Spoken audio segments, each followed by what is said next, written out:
Well, that looked different, didn't it? That looked a little different. Did Klay pull up in the boat to that one? Man. Okay, let's start with the big news right before the game starts.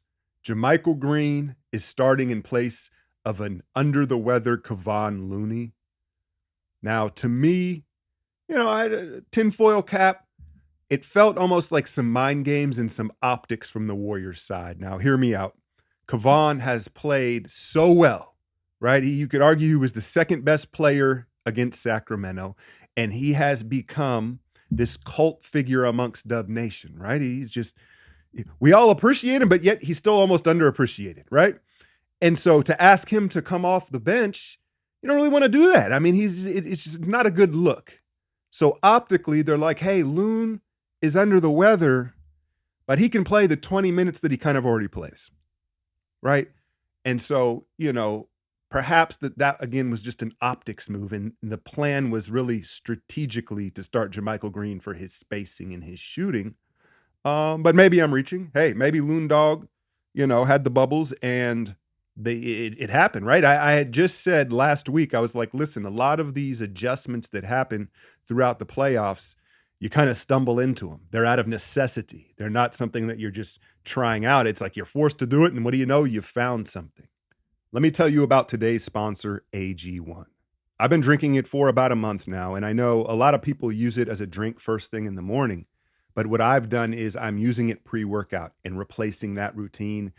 And it's done a lot of things for me. I've seen a lot of benefits from it because first and foremost, my gut health. I've had issues in the past and I wanted to cut down on my caffeine and my coffee intake. And that's what this has helped done. I'm getting probiotics with it. I'm getting a clean energy where I don't crash. But what about the taste? Well, what about the taste? See, here's the thing. When you're going to start a routine, it's important that it's something you eventually look forward to. And the taste, it's subtle. You taste the green right away, but then there's a pop of fruit at the end. So it's just, I enjoy it. I look forward to it. And I've tried products in the past where, let's be honest, it kind of tastes like dirt. And so AG1, I can wholeheartedly stand behind and co-sign the taste and the benefits working it into your daily routine. So click the link in the description and you'll get 1 year of an immunity boosting vitamin B3K2 and AMP plus 5 free travel packs because, hey, you can't put a price tag on your own health. And so right away, you saw the spacing effect with JaMychal Green, right? In spotting up in the corner, the first shot I think that he took, he rushed it a little bit because he wasn't sure if they were going to come out and contest or not. But once he realized, oh, they're not really going to contest my shot, they're going to give it to me, he settled in. And it's a tricky thing for different types of shooters, right? And the best example I can use was I did it in the breakdown today. You can always go check that out on the Patreon, support the channel. Otto Porter and Bjelica last year, 2 stretch shooters for us. And they were different in the sense that Bjelica, he likes to be able to take his time. He almost shot like a flat-footed set 3 ball, right? And so he wants a bigger window and he wants to take his time and release it, where Otto is much more of a rhythm shooter and he likes to do it quickly and a lot of the times on the move, right? And when you're a quick release shooter, a rhythm shooter, when you get left wide open, that can affect you. A lot of guys don't like that. It breaks the rhythm. It's too open. You hear the term, right? But a Bjelica or a JaMychal Green, a guy who takes their time. JaMychal almost shoots the corner 3 like a free throw, right? He wants to seam up and release it nice and slow. And so leaving him open to shoot that plays right into his hands as a shooter. And so you saw him able to knock down, what he knocked down, 3 of them. But I listen, I don't want to take any credit away from him because regardless of it being open shots, the ability to step up on that stage in this moment after not really having a rhythm all year long, being written off, just not being in the rotation, and be able to contribute like that in a playoff series, it speaks for itself, right? This is why they got him, right? Because that was the thing when we got him in the offseason, it was like, yo, JaMychal, he's a dog, right? He ain't afraid. He's a playoff type of player, and what do you know? Just in the nick of time. And so, listen, there's no doubt JaMychal had a big impact as far as the geometry on the floor, right? and the spacing. And it was an amazing effort. But ultimately last night, I'm not sure that it even would have mattered, because you had a locked in, desperate Warriors team. And the thing that really jumped out to me, there was two things. It was the gang rebounding and the pace, right? Because when you looked at the rebounding, a lot of the time, it wasn't the guy who fought for it that got the rebound. It was Wiggins or it was Draymond battling with AD or LeBron in there, and then someone else would get it. The guards would come in and gang rebound, right? And then they pushed the pace. And the approach they took with Anthony Davis, hey, I said it. We all know the inconsistencies, the competitive stamina or lack thereof. And it's one of those things where he out of all the superstar big men, right? He's the easiest to discourage. Joel, Giannis, Jokic, right? Those they're gonna keep coming at you. And Draymond has had enough matchups, and the Warriors have had enough matchups with AD where they know that they can wear him down, and eventually he backs off, right? He takes himself out of the game. But you saw the strategy, one, pushing the pace. Let's turn it into a boxing match between Draymond and AD and what they did, right? So initially, he got on his bike. Draymond got on his bike and moved around the ring much more than AD wanted to, right? He would grab and go. He was pushing the pace as fast as we've ever seen Draymond, making AD play faster than he wanted to, right? But then when the game slowed down, the pin downs, the screens, the body blows came in. You saw Poole, you saw the guards. Anybody that had to fight around an AD screen or had an opportunity to put a body on him, they put a body on him, right? They hit him. They hit him with body blows. A lot of Draymond's work was done without the ball in AD's hands, just making him catch it further out. And so pushing the pace and then delivering the body blows quickly discouraged AD, and all of a sudden he had one of those disappearing acts that happen all too often if you're a Lakers fan. But Draymond did Draymond things, right? It's all the nuanced stuff. It's pushing the pace. It's the communicating. It's the taps. It's all that stuff, right? And I said it coming into this. This is a huge series for Draymond, I think, on a personal level. And you saw that in this bounce back game too. Klay, again, he pulled up in the boat.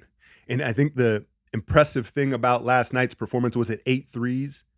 Let's be honest. Sometimes Klay gets so hot, it's just ridiculous, right? He still is the scariest heat check artist in the league, right? Like when he gets hot, I know some are going to say Steph, right? You can take your pick, but if you ask me, like, is there anything scarier than when Klay goes zombie mode, right? And it doesn't even matter what the shots are, where they're from. He barely has it in his hands. There's nothing you can do with it. That wasn't the case last night. This was a dialed in, calculated performance from Klay, and the shots came within the flow of the offense. 8 threes, super efficient. What about his backcourt mate, his splash brother, Steph Curry?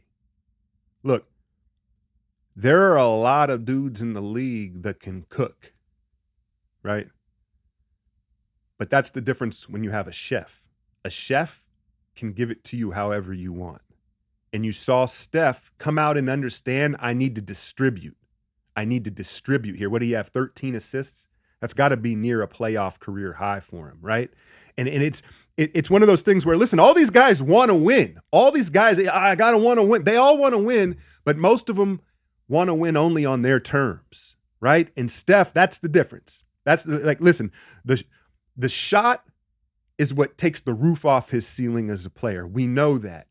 But it's his mentality that's really made him great. It doesn't have to be on his terms. Oh, I need to be a point guard, a distributor. I can do that. You want me to take over? I can do that. You want me to set screens and use my gravity? It's however you want it. The chef. And so, yeah, it was a different type of performance from Steph, but don't underestimate his impact on that game. I know y'all aren't. I think there's an issue here. Excuse me.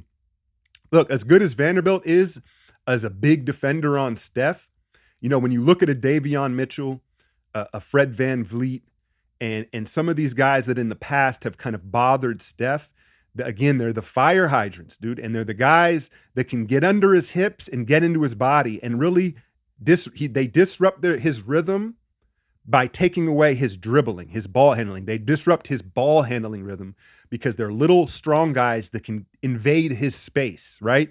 And Vanderbilt and these Laker defenders, They're long and they're giving him a little too much space, and you're seeing how comfortable he is with his ball handling, right? He's much more comfortable and loose, and that in turn allows him to get into a rhythm.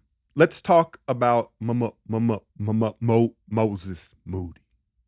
Moses Moody. So earlier in the year, I don't know if it's an official video. It might have just been in one of my takes, but I think it is. And I broke down like why Moody isn't playing. And what I highlighted was his distance management and some false steps that he had been taking defensively, right? And it was kind of like an issue where the best way I said it was he kind of thinks he's a better athlete than he is. Like he's gotten to the NBA level, and it's like some of the stuff you used to do in college, you can't do that. You've got to be more calculating. You can't just attack guys physically with your athleticism. You're going to have to understand angles and be more calculated with the scouting reports. And Moody, quietly behind the scenes, has been chopping wood and carrying water and figuring it out. And you're seeing him figure out that distance management. He's got a 7'1" wingspan. He doesn't have to crowd guys, and he's figuring that out.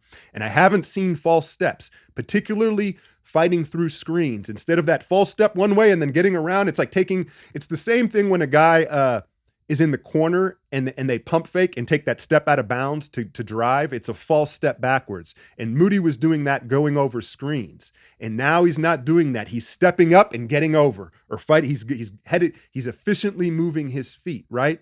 And then you combine that with the way he rebounds. He rebounds like a power forward, right? He's a first to the floor guy, big, strong mitts. You just saw his overall toughness and effort level really impacted the game. And that just changes the equation, right? When you look at if JaMychal Green is going to give us 15, 20 minutes and spread the floor, now all of a sudden, Jordan Poole's shot creation and ball handling, it's not as necessary. If they're going to push the pace and spread the floor, it seems like all of a sudden Moody can have some of those minutes and probably should have some of those minutes.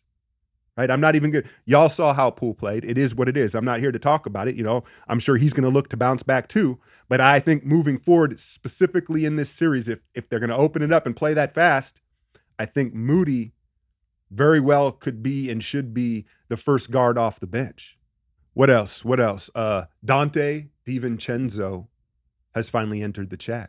He finally showed up. And you could tell right when he checked in, right? He had that baseline reverse finish, and then he put up 2 quick threes. And I think he had come out with a conscious effort like, dude, I got to be more aggressive offensively. That was really my issue with him. The Sacramento series, the pace of that series, and then you look at Fox and Monk, those are 2 A+ athletes. And Donte's he's like a B athlete, right? But when you combine the pace of the Kings series and trying to stay in front of those 2 guys, it was tough for him. But that's not the case here. And so you saw his aggressiveness offensively. I also wonder if, bringing GP2 back into the fold, if one of the unintended consequences was kind of threw Donte off his game a little bit. Now, initially, they had some great games together, but remember, that was with no Wiggins. So the minutes were there to be had. But once we became whole again and there was less minutes to go out, I think Donte struggled with less opportunity. But when you look at the way he's bounced back and showed up in this game, and Moody, this changes the equation. There's no doubt about it, because headed into this series, before it started, how many of you were like, all right, we're going to get something from JaMychal and we're going to get something from Moody?